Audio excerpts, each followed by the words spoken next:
একটি দলের কথা, জুলাই যোদ্ধা যারা যুদ্ধ করেছে তাদেরকে শেষ করতে হবে।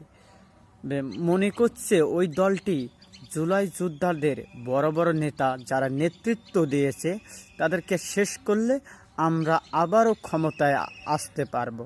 তা না, ওই দলে এক সাধারণত বাংলাদেশ জামাতে ইসলাম একটি দল, তাদেরকে 17 বছর অত্যাচার, নির্যাতন, খুন, মামলা, যত প্রকারের কেস মামলা ছিল সব দিয়ে দিয়েছে, কিন্তু তাদেরকে দমন করতে পারে নাই, আজও পারবে না, ভবিষ্যতেও পারবে না।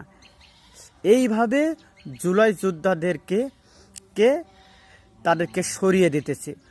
মোহাম্মদ ওসমান হাদিকে সরিয়ে দিয়েছে, তাছে জান্নাতা তারা রুমিকে সরিয়ে দিয়েছে, সে এরপর শুনতেছি হাসনাত আবদুল্লাহকেও সরিয়ে দেবে, কিন্তু তারপর ফুয়াদকে সরিয়ে দেবে, কিন্তু পারবে না।